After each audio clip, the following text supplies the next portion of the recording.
બનાસકાંઠા કાંકરેજ તાલુકાના આકોલી ગામે શ્રી ઓગડજી મહારાજના ચોરામાં 1008 મહંત શ્રી બળદેવનાથ બાપુએ આશીર્વાદ આપ્યા.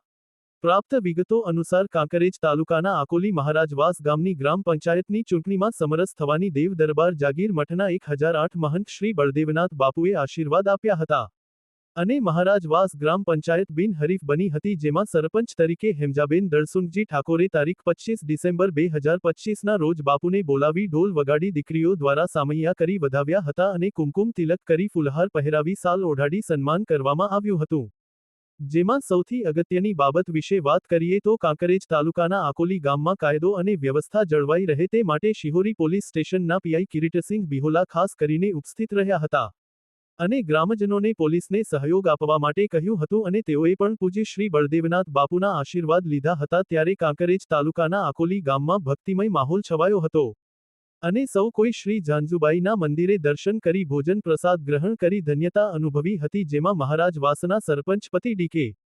ઠાકોરે જણાવ્યું હતું કે ટૂંક સમયમાં જ અભ્યાસ કરતા દીકરા દીકરીઓ માટે નવીન લાયબ્રેરી શરૂ કરવામાં આવશે. સાથે સાથે પોલીસની પરીક્ષા માટે તૈયારી કરી શકાય એ માટે ગામમાં સ્પોર્ટ મેદાન પણ બનાવવામાં આવ્યું છે, જેને ખુલ્લું મૂકવા માટે કાંકરેજ તાલુકાના ધારાસભ્ય અમૃતજી ઠાકોર સહિત મોટી સંખ્યામાં લોકો હાજર રહ્યા હતા. અને સમગ્ર આકોલી ગામમાં 18 આલમના લોકોમાં ભાઈચારાની ભાવના જળવાઈ રહે એવી શુભેચ્છાઓ પાઠવી હતી. જોકે હાલમાં આકોલી ગામે 3 ગ્રામ પંચાયતો છે, જેમાં આકોલી મહારાજવાસ અને એક ઠાકોરવાસ ગ્રામ પંચાયત બિનહરીફ બની હતી અને આકોલી ક્ષેત્રવાસ ગ્રામ પંચાયતની ચૂંટણી થઈ હતી. ત્યારે હવે કાંકરેજ તાલુકાના આકોલી ગામમાં સાર્વત્રિક રીતે ઓગડજી મહારાજના જયઘોષ સાથે આવનારું નવું વર્ષ 2026 શુભદાયી ફળદાયી યશસ્વી અને નિરોગી નીવડે તેવી આશા વ્યક્ત કરવામાં આવી હતી.